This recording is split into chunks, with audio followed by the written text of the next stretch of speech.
Hello, everyone, and welcome to another edition of Alumni Triton Talks. This is Tom Ryan, the athletic director here at Beckett College, and today I'm interviewing one of my former players, John Beckett. John graduated in 2001 and is currently an assistant coach and director of player development with the Denver Nuggets. JB, how you doing, buddy? I'm doing great. How you doing, Coach? Everything is good. You know, it's a little different time right now with this lockdown, but we're getting used to it. We're trying to make some headway to get ready for next year. Very cool. Very cool. I mean, it's been different over here too. On our end, we just started having workouts on Monday. It's a lot different than what we're used to. We're using masks and we're using gloves. Got to stay 12 feet apart. So, we're just doing the best we can. Wow. It's hitting everybody. It definitely is. I'm going to jump into some questions, JB, and then let you take it away. As the assistant coach for the Denver Nuggets, specifically director of player development, talk about that position and what you do on a daily basis. For me, my main responsibilities is basically dealing with the players and working on their skill set, working on their game. It's myself, and then there's 3 other coaches that's a part of the player development staff. We'll usually meet in the morning and just go over different things, stuff that, we might see on film from the previous game, with certain players. We'll go over numbers, stats, and a lot of times a lot of the other coaches or the front office will give us feedback in terms of maybe this is what this guy needs to work on, or this guy is shooting a certain percentage at the rim. We got to work on his finishing. So we'll talk, briefly, and then we'll go up on the court. And usually the night before, I'll send out a schedule to the players, and they go in like 20-minute segments before practice starts. And we'll just go through all the players, on the team. They'll come up there for their 20-minute segment before practice. They'll get their work, and I divvy out, the guys. Actually, Coach Malone, he divvies out, which coaches work with which players, but I just organize it. We'll just do that before practice. And then, I just got the title of assistant coach this last year. And my responsibilities for that is doing game prep. So this past season, or I guess I shouldn't say this past season because the season hasn't been canceled or anything yet. But this season, I have, game prep. So that's, as Coach, that's preparing guys for whatever team we're playing, the personnel, their, the play calls of their key plays. So it's been a hectic year. It's been a lot. It's been a year of me learning, time management, not only between, my work, but also having, my newborn son here. So it's been crazy. Yeah, I can imagine. Now, your job, the player development side, sounds a lot like when we used to call, when you were in college with us, individual workouts or skill work, similar to that? Yeah, correct. Basically, it's the exact same thing. I think, when we were there, we did our individual work with you. It was more like we had, I think, 3 players at a time. When I was with you, and I think I can speak for most players, you hated having an individual workout just by yourself. Because at least when you had somebody with you, you had the opportunity to get a little break. What we do with our guys is, we try to do as individual workouts as much as possible. We will at sometimes incorporate other players just to work on, maybe different things out of a pick and roll or a dribble handoff. But the individual workouts, it's important for us because, as you know, Coach, every player has weaknesses and strengths. This player might be able to shoot it well, and this player might not be able to shoot it well. So, it depends on the player. Some players we might have to work on their form. Other players we might have to work on their defense. So we just try to keep it as, individual workouts as much as possible, so we can tailor it to their strengths and weaknesses. Sure. What is your, either your favorite part, or what is your expertise that you think you're best at when it comes to your skill development with the players? That's a tough question. I mean, if you talk to our GM, Tim Conley, he says, I'm really good with working on the finishing at the rim. I've always, liked working on different layups, different angles off the glass, using either hand, using either foot.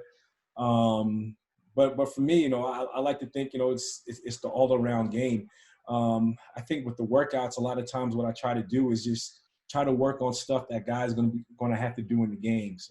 So if we're working on maybe, shooting, we'll do a lot of shots out of offensive plays where they're going to get shots off of that. Similar to what we did, with you down at Beckett College when we had our individual workouts.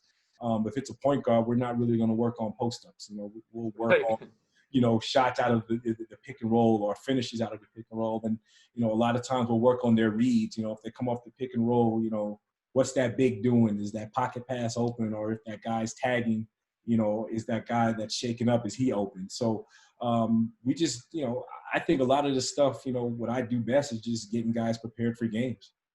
Yeah, that's great. I know before the Nuggets, you were with the Atlanta Hawks.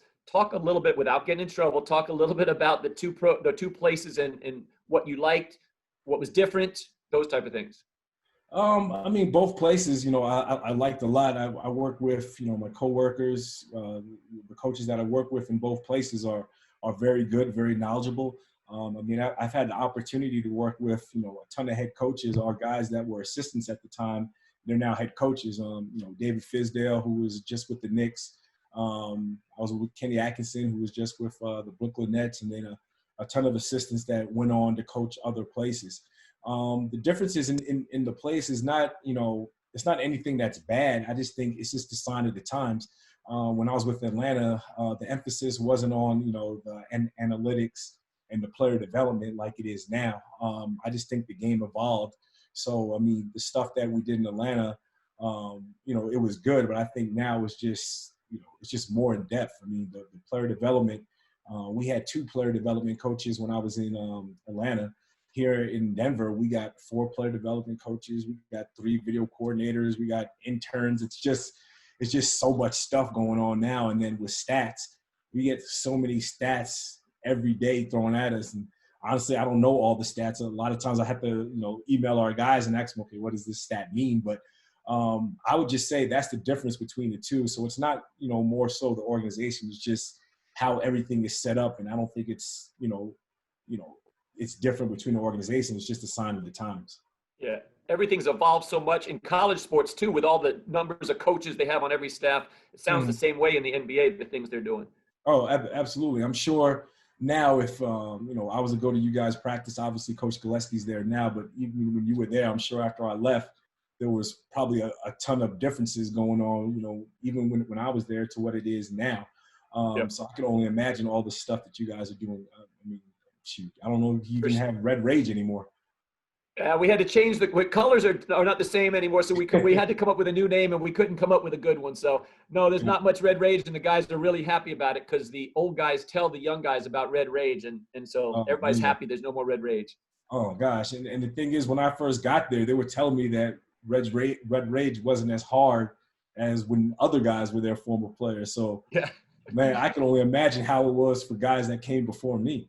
Well, I know your story, but talk a little bit how you originally broke into the NBA. My story is unique, but I think if you talk to most people in the NBA, especially if you haven't played in the NBA, everyone has kind of a unique story how they got in there. Me, I'll try to keep it as short as possible for this because it could get long. Sometimes I'll put maybe too many details in there. But after I left Eckerd, I wanted to play pro ball like most, players that play college basketball. As you know, I had the opportunity to go over there to Germany, play briefly. Was over there for about a month. And it was like a lower level team. It wasn't, a high major or anything like that. And I was over there and, it just wasn't for me, which is, kind of disappointing because I worked so hard to get there. And then I got over there and I was like, well, I really don't like it. So I came back to the States. When I came back, I wasn't sure what I wanted to do. When I first came to Eckerd, you introduced me to Greg Pike, who's a former player at Eckerd College. And me and Greg became, fast friends in Atlanta. At the time, he was working with Turner Sports. So he put me in contact with the guys there. So, even when I was still working out and trying to play during the evenings, I would go over there and work. So I was doing that, and I just began networking and began meeting people.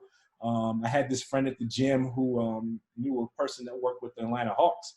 And he kept telling me, he was like, why don't you just go talk to him? He might have something for you or some advice. And, I didn't really think anything of it. So finally I gave him a call and, he invited me in. We had a meeting. He ended up offering me a job as a sales rep selling season tickets. So I was in a cubicle all day. I was making thousands, it felt like, cold calls, sending out blast emails, trying to get, if you bought one ticket to an Atlanta Hawk game, I'm trying to upsell you to a full season package, or half season, or 10-game package, a family pack, whatever I could do. It really wasn't something I was interested in, but, it was something for me to do at the time. Most kids that come out of college, you're trying to figure it out. And, that's what I was trying to do. So at the end of the day, whenever the team was out of town on a road trip or anything like that, we would play pickleball on the practice court. So while we were playing pickleball, I got to know the video coordinator there at the time. And I had no idea what a video coordinator was. For people who are not familiar with what a video coordinator is, basically the video coordinator is kind of like an entry-level position for guys who've never played in the NBA. It's a lot of work where you're doing video for the coaches. Coach Ryan, as you know, film, different edits that the coach might want, or a player. But I had no knowledge of this stuff. So I talked to him and I was like, look, during my downtime, can I come follow you, shadow you? And he was like, sure. So anytime I wasn't meeting with season ticket holders, or trying to sell tickets during games, I would go down there and just watch and observe. And, I liked it. I was like, man, I never knew this existed. And this is something that I can do and I want to do. So during that time, I got to know everyone on the basketball operations side. And basically, I was just annoying to them, I think. It was the GM, the assistant GM, the secretary. I didn't care who it was. If you were involved in basketball operations, I was talking to you and letting you know what I want to do and letting you know my background. So I started talking to people. Make a long story short, a position opened up as an assistant video coordinator, and they offered me it probably because they were tired of me bugging them, and that's where I started and got me to where I am right now. Yeah, that's great. Yeah, I'm going to leave script a little bit, and I'm going to say when I watched you when you were in school, but when did you know you wanted to be a coach, or when did that bug start? Honestly, probably when I got the assistant video coordinator position with the Hawks. I had no interest in coaching. My whole mindset once school ended, I wanted to go play somewhere. Most kids, you want to play in the NBA, you want to go play at the highest level. Unfortunately, God knows I tried my best. I never made it to that level. But go ahead, Coach. Do you remember when you used to grab players, not with me to do workouts, but you used to take Jojo into the gym and some of the other players, and you'd put them through workouts, either what you were doing and make them do what you were doing, or you'd help, like you do some pick and rolls with Jojo? Do you remember doing those things? Yeah, I remember all of that. I remember my senior year when I was coming back to school, and I got a bunch of guys to go to the gym to work out. And as I look back, throughout my childhood, high school and college, a lot of the stuff that I'm doing now I already did as a kid. Like you mentioned, I did a lot of that at Eckerd, getting guys to come in the gym and getting extra work, whether it be shots or whatever it might be, or play pickup ball. And then I look back when I was a kid, this may be showing my age, but they used to have, Blockbuster Video. So we didn't have YouTube and all that kind of stuff like that. So for me to learn basketball, I used to go to Blockbuster and I rent, Magic Johnson had a workout videotape. Larry Bird had one. I think Red Auerbach, old Boston Celtics coach, he had one. So I would rent all of those videos, for drills, and I would do their drills, and that's how I would learn. Games that were coming on TV. We didn't have access to games like guys have now. Like ESPN has all the games. TNT. When I was coming up, it was just NBA on NBC, which was on Sunday. That was the only game. So I would record that game, and man, I would watch the same game over and over and over again, which is stuff that I did as a video coordinator. So it's funny you say that. I didn't even think about that, but there was a lot of stuff that I was doing when I was younger that helps me in my role now. Yeah, I could see it in you when you were in school, because remember I asked you to come be an assistant coach a few times and you turned me down. It's a good thing. It's a good thing you turned me down, because you wouldn't be sitting where you were right now. I remember that. Now you've been involved with NBA TV as well for about 14 years. What are you doing for them? What kind of jobs do you have to do for them? When I was past, I don't know if it's been 14 years now. It's probably like less than that. Once I left Atlanta, left the Hawks, and for people that don't know, Turner Broadcasting is based in Atlanta. So I haven't done anything since I've left Atlanta. But previously, when I was there, I started out basically cutting highlights. So if anyone watches Sports Center, you'll see the highlights of a previous game that night or the day before. So what I did was cut those highlights. So anyone that watched NBA on TNT, anytime they run the highlights, but they don't really talk about it, Charles and Kenny are just going off on a rant. I used to cut those highlights. I eventually graduated to doing Kenny's pictures. So if anyone watches at halftime and they had that really big board and Kenny runs up to the board, I used to do Kenny's pictures when I was there. And then I eventually made it to doing on-air stuff. But the on-air stuff, you couldn't see me. It was a segment called Secret Scout. So what they did was they made a shadow figure of me. You could tell it was me by the shape of my head. And then they kind of distorted my voice. So I would give scouting reports and during the preseason of all the 30 NBA teams, which was a really cool experience. I had fun with it one time. I don't know if it's still on YouTube, but it used to be on there. And they had one of the shows, and Chris Webber and Brent Barry just killed my scouting report. So I hit the producer and asked him, can I go back at Chris Webber? And he let me do it, and I thought it was pretty good. I made fun of him about the timeout and all kind of stuff like that, and it flowed. So I don't know. I need to go check on YouTube to see if that's still available, but it was pretty funny. That's great. Well, that kind of leads me into my next question. Talk about, I know you've worked with Shaq and Charles and Kenny, Ernie. Talk about that experience, any interactions you had with them. Man, all those guys, they're all great guys. I mean, out of all of them that you mentioned, I'm probably closest to Kenny. To this day, me and Kenny, we still talk. We still stay in contact. We work out together whenever I'm in town and he's in Atlanta, shooting for the show. But all those guys are really cool. Having an opportunity to just go to the green room and just sit down and, be a fly on the wall and listen to these guys talk about basketball and, hearing their knowledge, and not only hearing their knowledge about the game, but, all those guys have like the best stories. So just sitting there and listening to stories and hearing how, what guys think about certain players, and then it's fun. It's unique, and I'm very grateful because not very many people have that opportunity. No, absolutely. Yeah, I visited that one time with Greg Pike, like you said, and those guys were hard on Greg Pike. They made fun of him. They could not believe he played college basketball, and they let me know about it all the time. So I'm going to jump into some Eckerd stuff now. So talk about how you wound up or how you made your decision to come to Eckerd College. Okay, Eckerd, I originally started out my college career at Georgia State, which is in Atlanta, Georgia.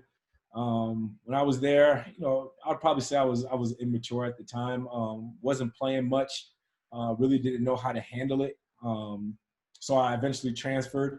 Went to a JUCO called Middle Georgia College for my sophomore year. So after that year, I'm trying to figure out what's going to be my next move. Patrick Murphy, who was a former teammate of mine that played at Georgia State, and then he eventually transferred to Eckerd.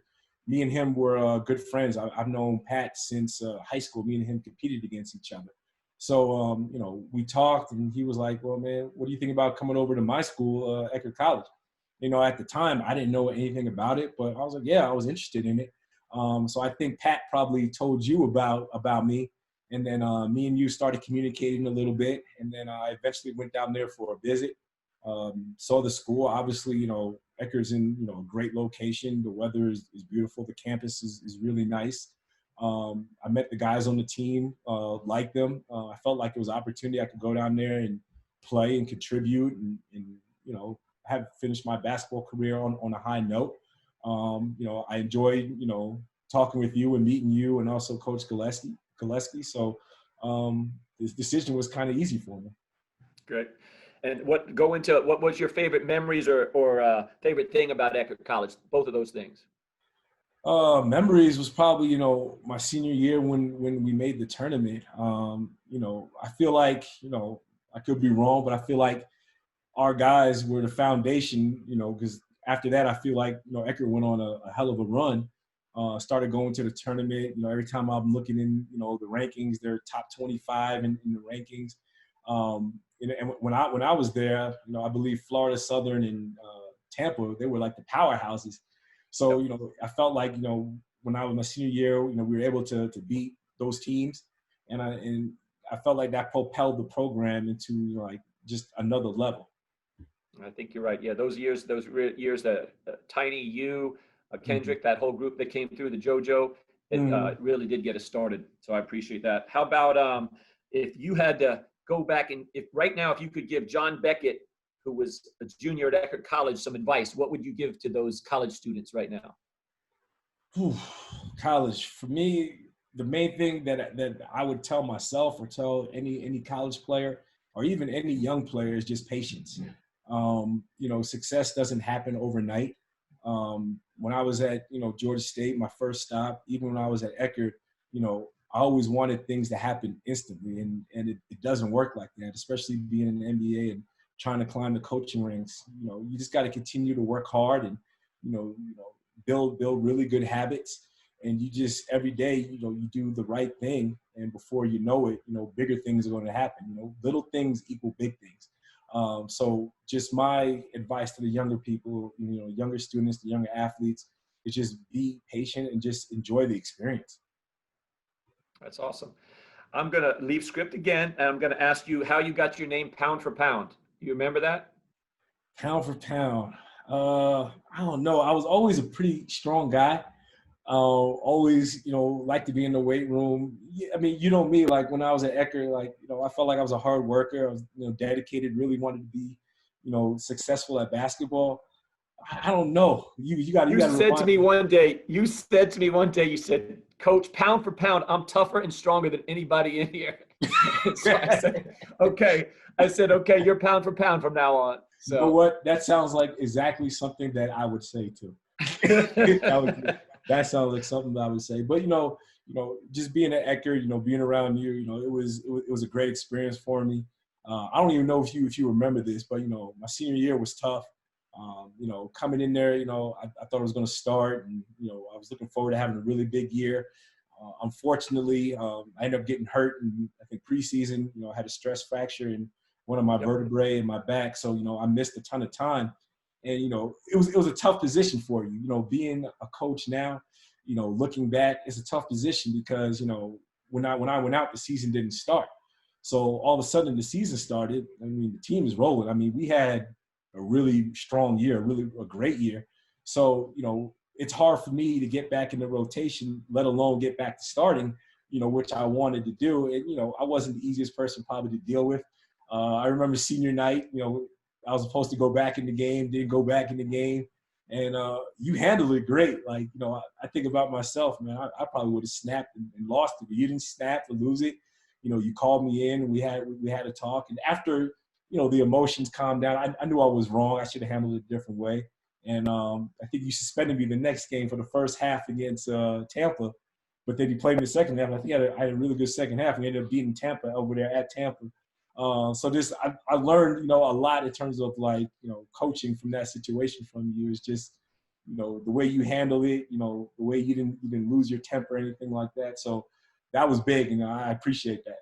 Yeah, I remember it. I remember it well. It's actually, and it was, but you've always handled, I mean, everybody gets emotional, but you always handle everything well. Well, I really appreciate you, JB, and joining us for this. This was really great, and I'm sure the student athletes are going to really like it. Fans, if you want to stay up to date with John Beckett, you can hit him on Instagram. It's hoops_coach, or Twitter. He's at Coach JB3RD. We'll see you guys all next time.